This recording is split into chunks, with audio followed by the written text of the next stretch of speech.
Olá, amados irmãos e irmãs. Sejam muito bem-vindos ao canal Fé Absoluta, o Caminho Divino. 3 de julho. Meus filhos passam o tempo julgando os outros e a si mesmos, mas sou o único capaz de julgar e o absolvi, graças ao meu sangue. Sua absolvição custou o meu sacrifício. É por isso que me ofendo quando ouço meus filhos criticarem duramente uns aos outros e odiarem a si mesmos. Se você viver perto de mim e absorver minha palavra, o Espírito Santo o guiará e o corrigirá sempre que for necessário. Não há condenação para aqueles que pertencem a mim. Lucas 6,37, 2 Timóteo 4,8, Tito 3,5. Olá! Hoje a gente vai mergulhar num material bem focado, sabe? Sem condenação em meu sangue. O objetivo aqui é desvendar as ideias centrais que essa passagem traz sobre julgamento, sobre a absolvição divina e como que fica a relação entre os fiéis e Deus, né? Pelo menos segundo essa fonte. Ok, vamos lá. O texto já começa jogando uma tensão na mesa, né? Essa nossa tendência humana para julgar. Seja os outros, seja a gente mesmo. A frase de abertura é bem direta. Meus filhos passam um tempo julgando os outros e a si mesmos. Exatamente. E logo em seguida o texto já contrapõe isso, né? Traz a perspectiva divina de forma muito clara, afirmando a exclusividade do julgamento de Deus. Mas sou o único capaz de julgar. Quer dizer, isso já delimita bem o papel divino nisso tudo, né? Separa da prática humana. Sim, e essa exclusividade divina no julgamento é chave para a gente entender o próximo ponto. Porque se o julgamento pertence só a Deus, como é que o texto sugere lidar com as falhas, com os erros humanos?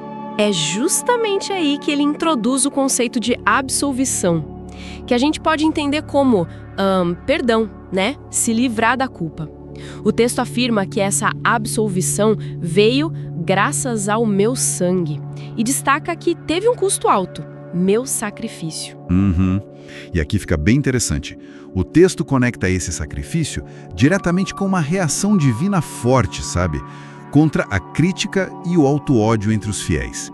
Ele diz assim: é por isso que me ofendo quando ouço meus filhos criticarem duramente uns aos outros e odiarem a si mesmos. Sim, é uma conexão direta. Parece que o texto está dizendo que, como ele pagou um preço tão alto por essa absolvição, qualquer ato de condenação entre as pessoas meio que desvaloriza, ignora a grandeza desse sacrifício, né? E aí vira uma ofensa a Deus. Confesso que essa ligação me chamou a atenção. Qual seria a alternativa, então, que o texto dá para esse ciclo? Então, a alternativa que ele propõe é fascinante. Não é para simplesmente ignorar os erros, mas seguir um caminho diferente. Se você viver perto de mim e absorver minha palavra, o Espírito Santo o guiará e o corrigirá sempre que for necessário. Certo. Mas veja bem a condição, né?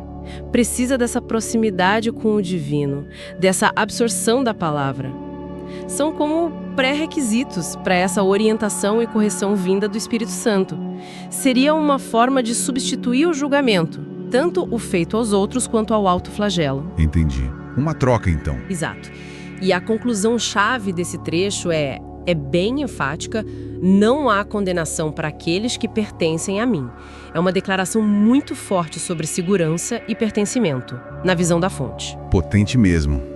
E para quem quiser se aprofundar um pouco mais nas bases disso, o texto original até menciona algumas referências bíblicas, Lucas, Timóteo, Tito, que tratam de temas ligados a julgamento, recompensa, salvação. São pontos de partida para a pesquisa. Então tá, o que a gente pode extrair disso tudo?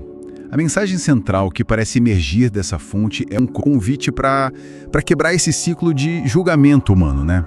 Seja o julgamento dos outros ou o nosso próprio. Isso. E no lugar disso, abraçar uma absolvição que, segundo o texto, já foi concedida e a um custo bem elevado. A partir daí, o foco mudaria para buscar essa orientação espiritual mais direta. É por aí. É exatamente isso. Se a gente olha para o quadro geral que o texto está pintando, a sugestão é essa mudança fundamental de orientação. Sair da avaliação constante, sabe? Da crítica, da autocondenação, e passar para uma confiança na relação com o divino e na capacidade dele de guiar e corrigir através do Espírito Santo. O que, claro, nos leva a pensar sobre como seria essa experiência de fé e descrita aqui. E para a gente finalizar com uma reflexão, partindo só do que lemos, considerando essa afirmação tão taxativa, né? Não há condenação para aqueles que pertencem a mim. Como será que essa crença poderia, dentro da lógica do próprio texto, redefinir a maneira como uma pessoa interage com os próprios erros, ou mesmo com as falhas que ela percebe nos outros?